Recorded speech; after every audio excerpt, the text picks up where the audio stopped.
สวัสดีครับพวกช่อง AN อีกแล้วนะครับนะวันนี้นะครับมาติดตั้งนะครับประตูบานเลื่อนรางแขวนนะครับนะทำยังไงบ้างตามผมมาเลยครับตามเว็บ Lazada เลยนะครับนะตามลิงก์ด้านล่างนี้เลยนะครับติดยังไงทำยังไงตามผมมาเลยครับเขาจะมาเป็นชุดสำเร็จมานะฮะอันดับแรกก็วัดหารูก่อนนะครับนะหาตำแหน่งที่จะเจาะนะดูขาเนี่ยครับทาบเอานะครับนะเว้นระยะห่างจากตรงลูกล้อนะครับห่างสักประมาณ2นิ้ว3นิ้วก็ได้ครับนะสว่านไม่คมนะครับนะเจาะไปก็ควันขึ้นเลยเนี่ยครับพอสว่านคมไปรับมาแล้วก็ปื้ดเดียวนะครับนะเจาะเสร็จแล้วก็ใส่น็อตเลยครับง่ายติดง่ายมากเลยนะครับนะเหมือนเขาจะมีชุดสำเร็จมาให้พร้อมเลยนะครับนั่นนะครับผมวัดระยะห่างไว้ประมาณสัก3 นิ้วนะครับ2 นิ้ว3 นิ้วนะครับแล้วแต่นะทั้งนี้ทั้งนั้นเนี่ยแล้วแต่ประตูด้วยนะครับนะประตูกับระยะวงกบนะครับระยะวงกบที่เขาเว้นไว้ให้ช่างเว้นไว้ให้นะครับว่าพอดีกับตัวประตูไหมอะไรอย่างเงี้ยครับต้องขยับขึ้นลงเอาเองตามสภาพนะครับแล้วก็เจาะใส่ขา2 อันนะครับขาแขวนมันนะครับเนี่ยนะครับเคล็ดลับอีกอย่างก็คือว่าจะต้องหันด้านที่เป็นตะขอนะครับออกด้านนอกนะฮะจากนั้นรางนะครับชุดรางเนี่ยจะเป็นเหล็กนะเหล็กเป็นชิ้นมานะครับนะชิ้นหนึ่งประมาณฟุตหนึ่งนะครับแล้วเราก็มาต่อเลยครับยึดโดยน็อตนะครับนะไอ้ที่ผมวัดนี้คือวัดหาตำแหน่งรูนะครับนะหาตำแหน่งรูที่จะจุดเจาะมันนะครับเจาะผนังปูนนะครับ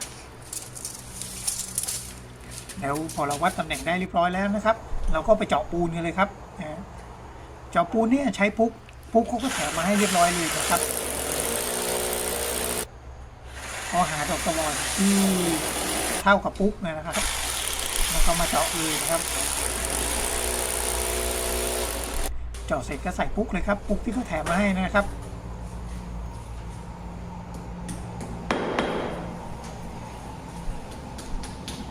พอเสร็จเรียบร้อยแล้วเนี่ยเรายึดตัวแรกก่อนเลยนะครับนะตัวแรกมันจะไม่มีขาต่อนะครับจะเป็นห่วงกลมเลยนะครับนะก็ยิงก็เลยครับเขาจะให้มาเป็นน็อตนะครับแล้วก็เป็นขามานะคือถ้ามีสว่านไฟฟ้านะครับนะก็จะสบายหน่อยนะครับนะสามารถขัดได้เลยถ้าไม่มีก็ใช้บล็อกขอแกะก็ได้ครับแต่ว่าจะเหนื่อยนิดนึงนะถ้าบล็อกยิงมีก็จะสะดวกนะครับก็คือมันสะดวกตรงไหนมันสามารถทำงานแบบทำงานมือเดียวได้นะครับมือหนึ่งจับอีกมือหนึ่งยิงนะฮะเนี่ยครับยิงไปเลยครับปืดนะยิงจนครบทุกตัวนะครับก็ให้มากี่ตัวก็ใส่เท่านั้นเลยนะครับนะ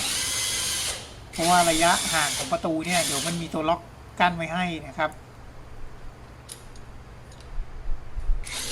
จากนั้นก็ค่อยๆยิงนะครับทีละตัวนะครับนะตรงนี้นะครับจับระดับน้ำด้วยนะครับนะว่าจะให้ประตูเนี่ยปกติไหลไปทางไหนนะครับนะผมกล่าวว่าคิดไว้ว่าจะไหลไปทางฝั่งเปิดนะครับก็คือว่าไหลฝั่งเปิดนิดๆนะครับก็คือมันจะเปิดไปเองนะถ้าประตูอยู่นิ่งๆมันจะเปิดออกเองนะหรือใครจะไว้ฝั่งปิดก็ได้ครับสะดวกฝั่งไหนฝั่งนั้นแหละครับนะฮะ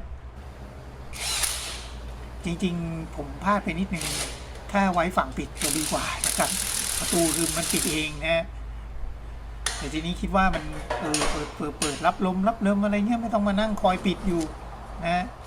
คอยเปิดคอยนั่นอยู่นะครับคอยหาอะไรกั้นอยู่นะก็เลยไว้ฝั่งเปิดนะครับมันจะเอียงไปฝั่งเปิดนิดนึงเวลาใส่ก็ยกเข้าอย่างนี้เลยครับนะยกง่ายๆเลยนะครับขึ้นอยู่กับน้ำหนักประตูนะประตูหนักไม่หนักนะครับเสร็จแล้วอีกอย่างนะครับต้องใส่กันข้างล่างด้วยนะครับกันไม่ให้มันโยกนะเนี่ยนะครับ